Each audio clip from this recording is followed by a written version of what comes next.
Are you ever in a meeting and you forget the point that you wanted to make, or presenting something that you'd rehearsed at length and have a complete freeze mentally?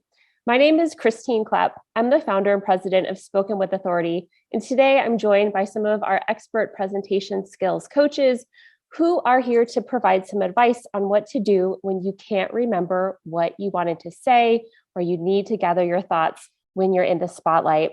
Let's start with David Henderson. David, what are some of your best tips when people freeze? What should you do? How do you recover? Christine, when I think about people freezing while they're talking, what comes to mind first for me is not removing your safety net. And maybe that gets more to the issue of making sure that you're understanding what's happening when you're freezing. Often people that it happens to are people where when I talk to them, they're overconfident with their material and they feel like they don't have to take steps to organize their notes in a way where they can find their place. Like, for example, using the sandwich method, which we outline in chapter 4 of our book. You can give yourself trigger words that'll help you reorient where you are. Another reason that I think that people freeze is because it just feels too unfamiliar when they get up on the stage and they start presenting. A way to counterbalance that is by spending time working the room before you get on stage, or identifying friendly faces that help you feel more at ease when you're doing the presentation. If all those things fail, though, and you freeze while you're speaking, I think it's important to remember not as much time is passing for you to stop, take a breath, try to center yourself, take the room in, and then reorient yourself to your presentation. And I think that if you can remember those things, mainly staying calm, nobody knows that you've frozen until you make it blatantly obvious by panicking. If you can manage that, I think you can work your way through it.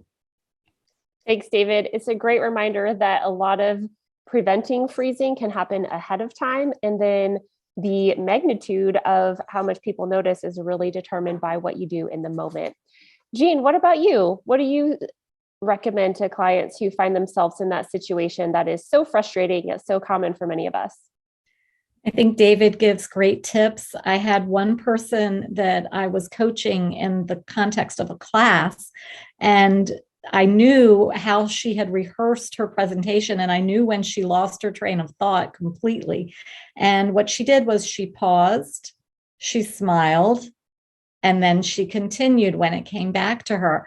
And the funny thing was that after the presentation, everyone remarked on what a great dramatic pause she had used and had no idea that she had actually lost her way a little bit.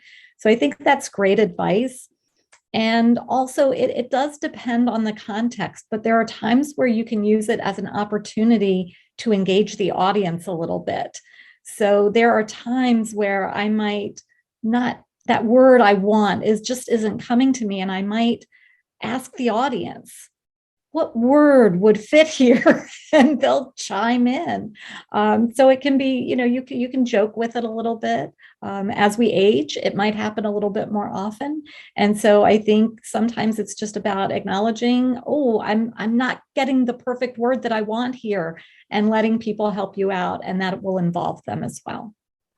Thanks, Jean. That's a great reminder. And I think it's a great reminder that freezing happens to all of us. It may happen more if we are aging, if we are someone who's speaking in a secondary or tertiary language, but it is your audience generally is there to support you and to help you. So if you do need some help grabbing a word, that is something that they're there to help. The other thing, our colleague, Michelle Morrissey, who's not on the call today, her recommendation is to visualize what you want to say. And sometimes that can help you trigger the word or the phrase or the next idea that you wanted to communicate. So all great tips on what to do in the moment. All right, Dietra, what about you? So I agree with what everyone said so far. Situational awareness is key. The importance of being present, pausing, and using humor. As Jean was saying, you may want to engage the audience. And also, you may have to think of a story to tell so that you can pivot to, and then eventually you can come back to where you lost your train of thought. But you do have to kind of be in the moment. And it happens to all of us, like you said, Christine. Absolutely. And I think our sandwich structure outline method does help people when they are in the moment. They have to go on a bit of a tangent because they did not have the exact train of thought or they had that momentary freeze. The sandwich structure is great because you can glance back at your notes and make sure that you hit everything that was really important or that you can make a transition to what you wanted to say next. So when people write out word for word and have a script, makes it much harder to have that fluidity and to get back on track when there's a freeze or when you think of something that you wanted to add or footnote. So that's a really great reminder that the way that we do our notes can really impact how easily we can recover from those momentary lapses. All right, Bjorn, what's your best advice? Remember that you're not presenting Shakespeare. Your presentation probably is not an iambic pentameter where the precise words and order and syntax matters so precisely. And so, and what I mean by that is, one, that it's okay that maybe the perfect word didn't come, and put yourself in the audience. If you were a non-Shakespeare scholar sitting in the audience listening to somebody present a play by Shakespeare and somebody messed up a word, would you rather see them confidently move forward or absolutely break down because they missed a word? And then kind of flip it to that audience perspective in a presentation. That how many times have you been in an audience and like you really don't know where the presentation is supposed to go? It's not as if it's some piece of literature that everybody could possibly know what every word will be. And so you as the speaker can go, look, they're not going to know that I messed up here unless I tell them, unless I show them. And then if it's the case that it was something very important, there's oftentimes a way to loop back. Somebody asks a question or it comes to you later and you can say, jumping back, but just maintaining that kind of confidence.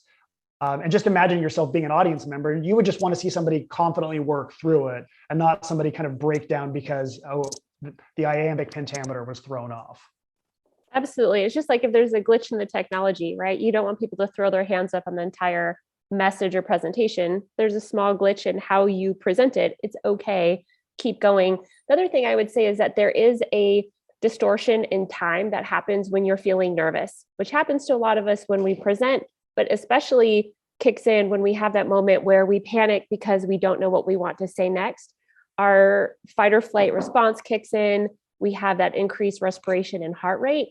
And what that does is it makes it feel like time is happening faster because our heartbeat is like a metronome and is typically in a relaxed state about once per second.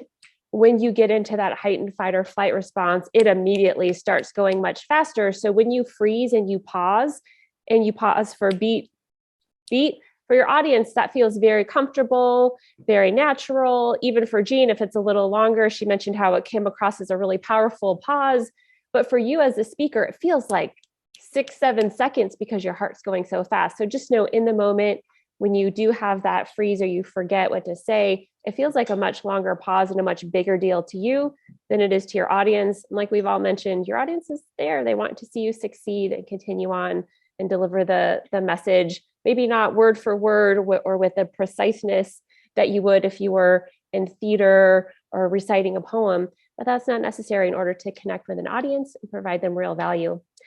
Thanks so much for everyone on the team for providing your best advice on what to do when we all have those moments where we can't remember what to say next, whether we're speaking off the cuff or whether we are giving a prepared presentation.